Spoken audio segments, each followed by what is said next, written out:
Welcome back to the FTN NFL Team Preview Series. I'm your host, Mike Randle. Follow me on X at Randle Rand. Remember, we are sponsored by Boom Fantasy. It is the top choice for daily fantasy sports action. Has the most innovative games. You cater to the casual, hardcore fan. Win up to 500 times your entry. You can download it on the App Store, Google Play. Use the promo code FTN. Get that no sweat bonus up to $100. And today we head out to Cleveland. Only person I talked to for the Browns, Chris Easterling on X at CEasterlingABJ. He covers the Browns for the Akron Beacon Journal. Of course, he's been fantastic in the past. Back here to give us a few minutes. We'll kick it off, Chris. Let's talk about Deshaun Watson. Things did not go as you thought last year, as we all thought they were going to go for the Browns. But this year, a lot of positivity heading into camp. Talk about why last year maybe didn't go well and why this year can be different. Well, I mean, last year, maybe this year's different if he just stays healthy. I mean, it stays on the field. I mean, it's amazing. 2 years, they've gotten 12 starts. You know, lost 11 games for suspension 2 years ago. Last year had 2 different shoulder injuries that, you know, the last one, you know, knocking him out for the final month and a half of the regular season and the playoffs. So I think the big thing is if he can just stay healthy. There were signs last year of a good quarterback. There were signs, you know, right up to the last 2 quarters he played before his season ended in Baltimore. So if he can stay healthy, and we saw him in training camp, they're bringing him along slowly after the shoulder surgery. If he can stay healthy, stay on the field, I think they're optimistic that maybe this is the year they finally get a real return on investment on that obviously massive trade from 2022. And of course, what you wanted to sort of supplement that was a solid running game. Devastating knee injury to Nick Chubb. So I'll turn to the backfield here. You know, Jerome Ford did a nice job. The fantasy community here, we're talking about Jerome Ford versus D'Onta Foreman versus Nyheim Hines. Give us an update on Chubb, how you think the touches will be distributed to start the year, and when you think Chubb could possibly return, because obviously he's difference maker. It's so difficult to say because if it was anybody else, I'd say October maybe, but it's Nick Chubb, and I just don't know if I put anything past them. You know, we talked to him, and he didn't go through the offseason program in terms of on the field or minicamp, but he did speak at the end of OTAs, and, you know, he sounded like he was in a good spot. Now, where that means, I would still hesitate to say he's on the field before October just because – but I'm hedging my bets. You know, I am being extremely cautious in that guess. If you said he was there for the Cowboys game, that also wouldn't surprise me, but that's only because of Nick Chubb. That's the Nick Chubb factor. Take that for what it will be. Behind him, though, you know, Jerome Ford showed a lot of flashes last year. I thought, you know, in a you know, kind of a 1A role, if you know, kind of sharing carries. And, you know, I kind of like D'Onta Foreman as he gives you a little more of the power that, you know, you lose with Nick Chubb on the sidelines. And then Nyheim Hines is kind of that.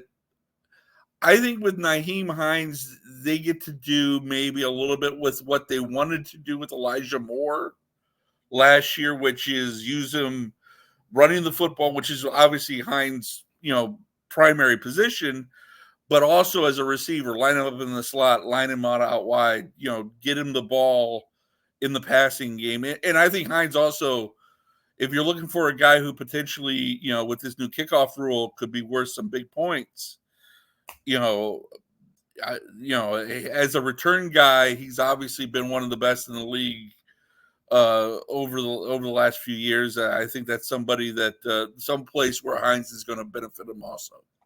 You know, you go to the receiving game here. Great point about Hines with the kickoff rule. Jerry Jeudy comes aboard. Look, Amari Cooper, fantastic dealing with the change, the quarterbacks, everything. Had a monster late game season, 200-yard game for everyone here.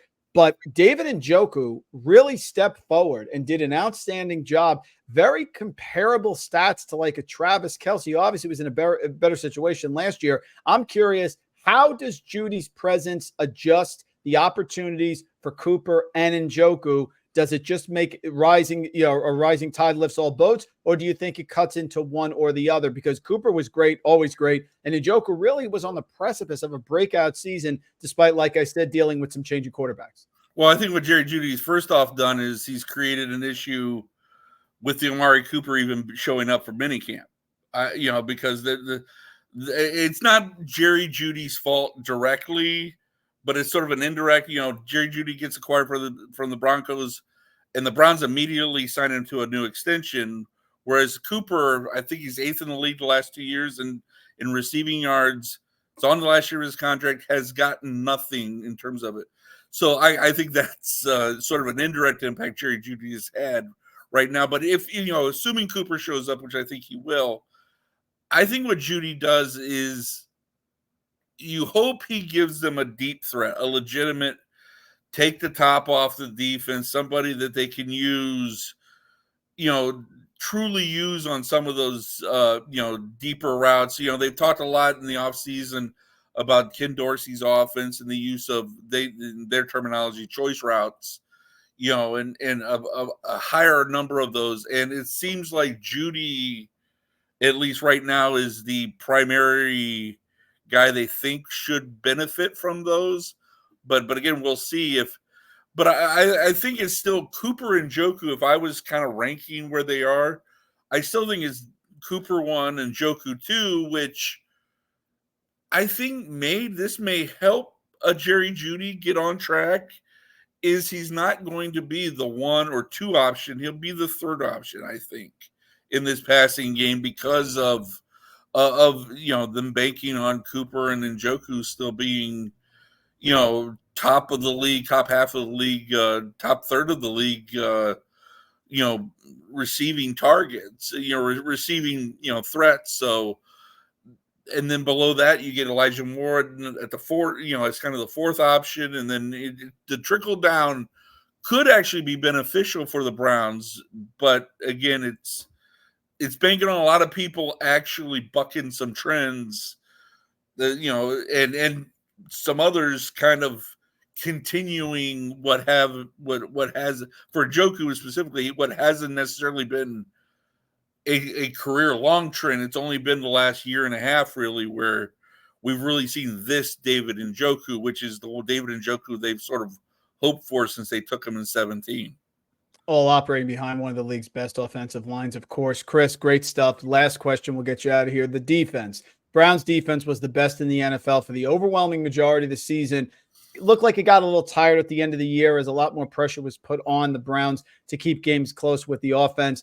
You look at their strength of schedule. I mean, this is the AFC North. So the Steelers per projected win totals have the hardest schedule. The Browns have the third hardest schedule. And the Ravens have the fourth hardest schedule. Only the Bengals a lot easier because they finished last year. So defense, will you expect the same level of performance? And how does this look with the schedule? Because if you look at their strength of schedule per FTN Fantasy here, while they are fourth overall, one of the more tougher schedules, third overall rather, in the entire league, their non-conference strength of schedule is very sort of middle of the road there, even towards the easy side. You end up having teams, yes, at home, you have the Cowboys and the Chiefs, but away you do have winnable games at the Saints, Jaguars, Commanders, Raiders, Broncos. So there are some winnable games on the schedule, but overall, one of the toughest here. So talk about the defense and how it relates to the schedule, because it does seem like it's hard overall, but there are some spots you can take advantage.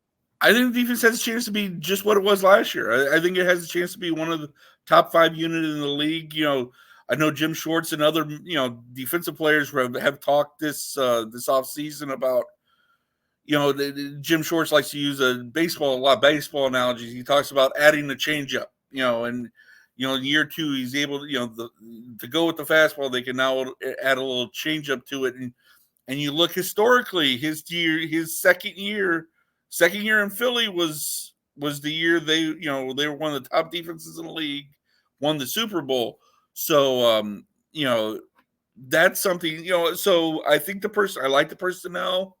If they can stay healthy, which has been, which even was a problem last year down the stretch, I think they have a chance to be, to be amongst the best in the league again.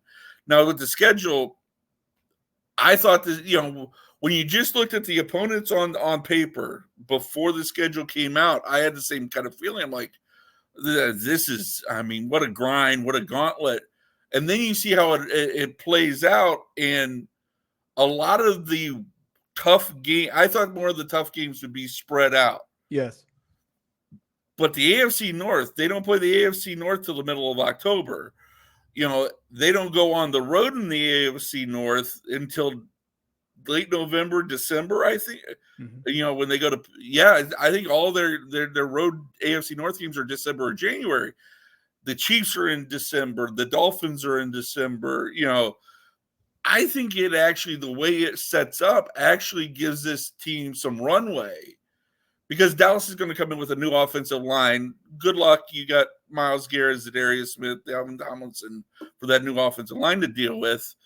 And then you, like you say, Jacksonville, the NFC East, you know, it's a daunting schedule, but I don't think it's an overwhelming schedule. That I think if this team, this roster in Cleveland is as good as they think it is, it's something they can win 10, 11 games on against. Just by the way, because they'll have some runway to, I think, like they did last year, bank some wins early on. It's an excellent point. If you look at the schedule, you called it, their first division road game at Pittsburgh on December 8th. Then they're at Cincinnati on December 19th and at Baltimore January 5th. So they are going to see those teams at home. Of course, Dallas, the big opener after that, at Jacksonville, Giants, Vegas, Washington. Chance to get on some wins there as well. Folks, Chris Easterling does a great job. Chris, thank you so much. Follow on X at C Easterling ABJ. Covers the Browns for the Akron Beacon Journal. Would love to check back in with you in August. It's coming fast. People are drafted. You know how this is going here, Chris, but we appreciate a few minutes. And the Browns are one of those teams. They could be in the Super Bowl, or again, if the offense doesn't click, could see a lot of Jameis Winston and who knows here. But certainly the talent is there on both sides of the ball. That if Nick Chubb comes back, watch out. Thanks so much. Hey, thanks a lot for having me. The NFL Team Preview Series is sponsored by Boom Fantasy, your top choice for daily fantasy sports action. Boom Fantasy has the most innovative games that cater to both casual and hardcore fans. Win up to 500 times your entry only at Boom Fantasy. Download now on the App Store and Google Play. Use promo code FTN to get a no-sweat bonus up to $100.